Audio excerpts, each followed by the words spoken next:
Good morning student, मैं दिलु गुप्ता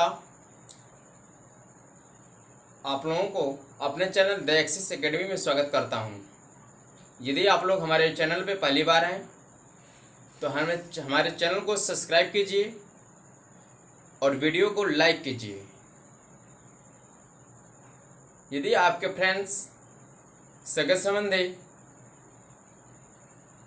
आपके समकक्ष में हैं तो उन्हें शेयर कीजिए ताकि हमारा वीडियो उनके पास भी पहुंच जाए और हमारे वीडियो का लुत्फ उठा सकें। तो आज हम लोग तत्वों का आवर्त वर्गीकरण यानी कि आवर्त सारणी के बारे में पढ़ने वाले हैं। जो आवर्त सारणी है वह क्या हमें बताता है, सबसे पहले उसे किसने खोजा था, कितने तत्व हैं, इन सब के बारे में जानकारी हमें प्राप्त करना है। तो हमारा सबसे पहले आज का हेडिंग यही होगा कि तत्वों का आवर्त वर्गीकरण क्या है, यानी कि जो तत्व हैं वे कहाँ से प्राप्त हुए हैं, कितने प्राप्त हुए हैं, कितने नेचुरल हैं, कितने आर्टिफिशियल हैं, यानी कि कितने हमारे पर्यावरण में उपस्थित होते हैं और कितने मानव द्वारा बनाए गए हैं। ठीक है, तो तत्वों के आवर्त वर्गीकरण तो आप लोग यहाँ पर देख सकते हैं कि हम पूरा लिख दिए हैं और इसे आप लोग स्क्रीनशॉट करके अपना कॉपी पर अपने इससे नोट कर सकते हैं। तो जैसा कि हम आप लोगों को यहाँ बता रहे हैं कि हमारे आसपास के पदार्थ तत्व मिश्रण एवं यौगिक के रूप में उपस्थित होते हैं तथा एक तत्व ही एक प्रकार के परमाणुओं से बने होते हैं।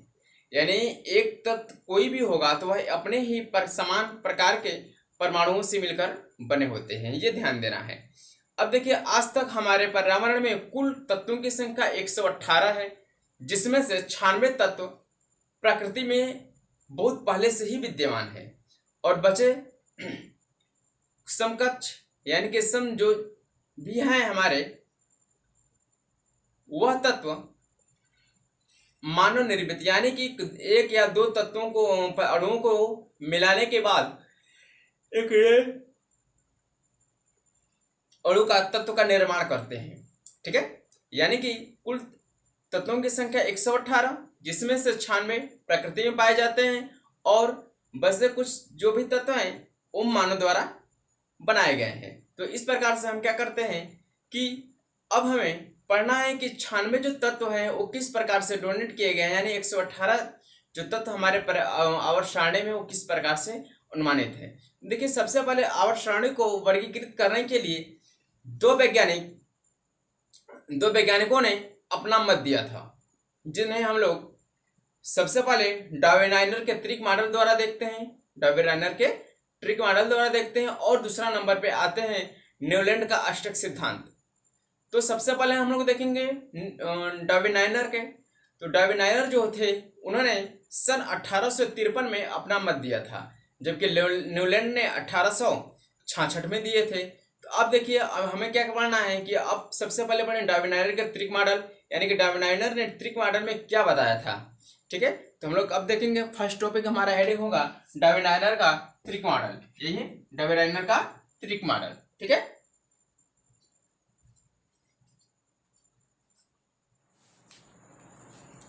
हाँ तो बच्चों, अब हम लोग देखेंगे डार्विनाइनर का ट्रिक मॉडल। अब डार्विनाइनर ने सन 1853 में अपने इस मॉडल को दिए थे। अब उनका पूरा नाम आप लोगों को बता रहे हैं हम। डार्विनाइनर का पूरा नाम जोहान वुल्फगांग डार्विनाइनर था, जिन्होंने जर्मनी में जन्म लिया और उसी के म्यूनबर्ग विद्यालय में औषधि की शिक्षा प्राप्त की तथा कुछ समय बाद स्ट्रेसबर्ग विश्वविद्यालय में उन्होंने रसायन विज्ञान की शिक्षा प्राप्त की तथा कुछ समय बाद जीना विश्वविद्यालय में उन्होंने एक रसायन विज्ञान के प्रोफेसर के तौर पर उन्हें रखा गया तथा उसी के पढ़ाने के दौरान, टीचिंग के दौरान ही उन्होंने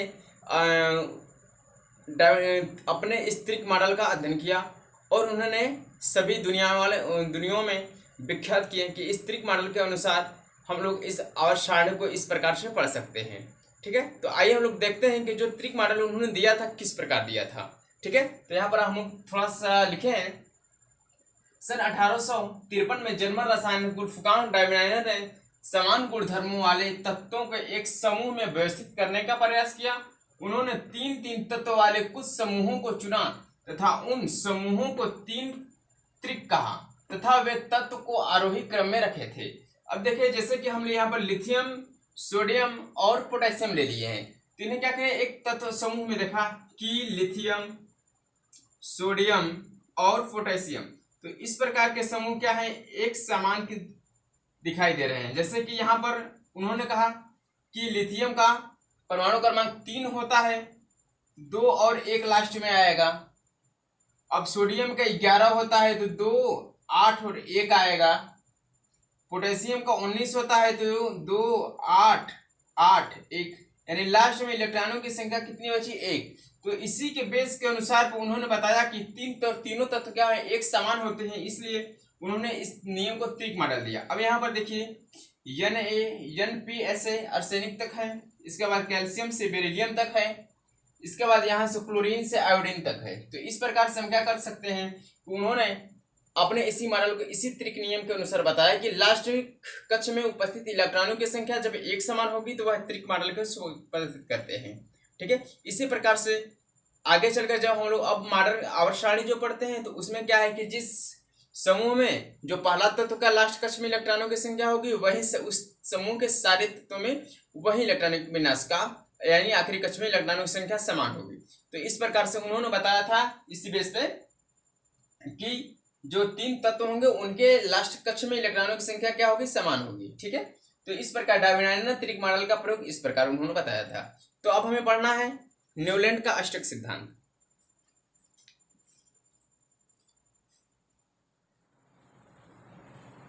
हाँ तो बच्चों, अब हमें पढ़ना है न्यूलैंड का अष्टक नियम या अष्टक सिद्धांत। अब देखिए, न्यूलैंड ने अष्टक सिद्धांत किस बेस पर दिए थे, क्यों उन्होंने कहा था कि यह अष्टक सिद्धांत होगा।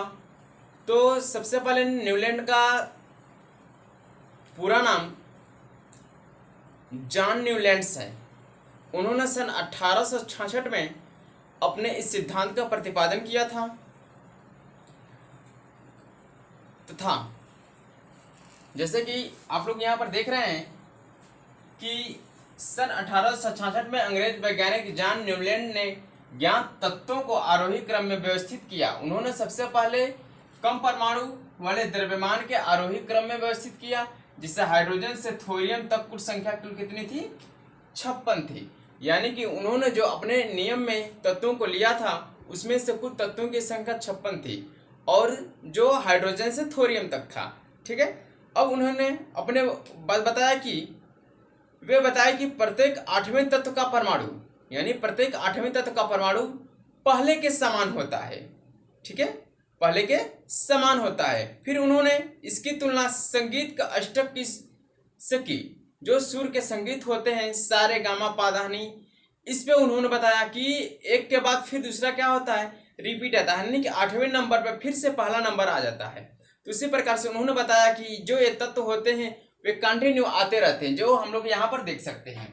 तो संगीत के सुर सा रे गा मा पा धा नी। ठीक है, ये हम लोग क्या करते हैं, हिंदी भाषा में उपयोग होता है। अब देखिए, जो उन्होंने अपने यहाँ का जब जर्मन अंग्रेजी भाषा लिखी थी डो रे मी फा सोल लटी, अब ये क्या होता है, फिर रिपीट होता है। जैसे कि हम लोग first number 1 lithium, beryllium, boron, carbon, nitrogen, oxygen. अब देखिए यहाँ पर हाइड्रोजन का लास्ट में तत्वों की संख्या 1, इसमें भी कितना होता है, 1, 2 होता है, एक यहाँ पर भी होता है। फिर से क्या होता है कि बेरिलियम का में 2, बोरान में 3, 4, सॉरी इस प्रकार से हम डोनेट नहीं कर सकते हैं। तो यहाँ पर देख लीजिए कि पहला नंबर, दूसरा नंबर, तीसरा, चौथा, 5वां, 6वां और 7वां। ठीक है, तो इस प्रकार आए तो 7वें के बाद फिर पहला वाला तत्व क्या होगा। अब इसके इलेक्ट्रॉनिक विन्यास करके देख लीजिए। हाइड्रोजन के इलेक्ट्रॉनिक विन्यास एक तत्व परमाणु क्रमांक 1 होता है, इसलिए लास्ट में 1 होगा। फ्लोरीन 9 होता है तो 9 इसका होगा, तो 8 और 1 हो जाएगा। ठीक है, 9 या तो इस प्रकार हम कर सकते हैं 2 6, ठीक है, 2 और 7, यानी एक यहाँ पर अधिक हुआ, एक यहाँ पर कमी हो गई। अब यहाँ पर क्लोरीन देख लीजिए, Cl का होता है 17, तो 2 8 8 1, लास्ट में 1 बचा। कोबाल्ट निकिल, इसमें भी क्या होता है, 1 होता है। बोरियम, इस प्रकार से क्या होता है कि लास्ट वाला आने के पश्चात फिर से पहला नंबर जो आता है वह सेम आता है। इसी नियम को उन्होंने क्या कहा, अष्टक का सिद्धांत कहा। न्यूलैंड ने इसी नियम को अष्टक का सिद्धांत, यानी कि पहला इस 7 को आने के बाद, ऑक्सीजन तक आने के बाद, फिर इसके बाद जो नंबर आएगा फ्लोरीन का, ये फिर क्या होगा, इस पहले के समान, सॉरी हाइड्रोजन के समान होगा। तो इस प्रकार के नियम को उन्होंने बताया कि यही नियम क्या है, ठीक नियम है, और इसी नियम को उन्होंने अब कहा कि यह न्यूलैंड का अष्टक सिद्धांत होगा।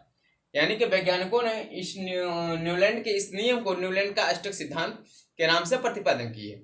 ठीक है, तो इस प्रकार से हम देख सकते हैं कि न्यूलैंड का अष्टक सिद्धांत किस प्रकार से वर्णित किया गया है, किस प्रकार से हम उनमें तत्वों की संख्या कितनी है, कैसे हम उनको रखे हैं। तो आप फिर से बता दे रहे हैं कि यह पहला तत्व 7वें तत्व के पश्चात फिर से जब आगे आता है फ्लोरीन, तो इसके समानुपाती हो जाता है, यानी कि पहले के समान हो जाता है। इसलिए क्या करता है कि फिर से नेक्स्ट नंबर यहाँ पर सल्फर के पास आने के पश्चात फिर से क्लोरीन का जब नंबर आता है तब इसके समान वह गुण से प्रदर्शित करता है।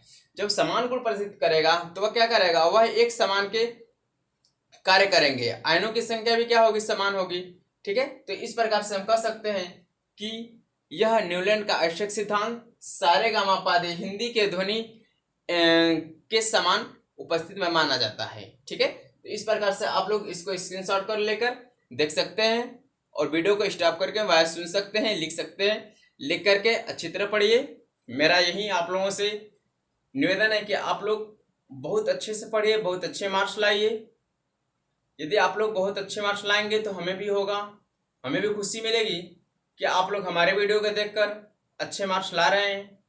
ठीक है, तो इस प्रकार से हम आप लोगों को पास लगातार वीडियो भेजते रहेंगे। हमारे अधिक से अधिक वीडियो देखने के लिए लाइक कीजिए, शेयर कीजिए, कमेंट कीजिए और चैनल को सब्सक्राइब करना ना भूलिए ताकि हमारा वीडियो आपके पास लगातार पहुंचता रहे। इसी के साथ इस वीडियो का अंत आज ही होता है। नमस्कार।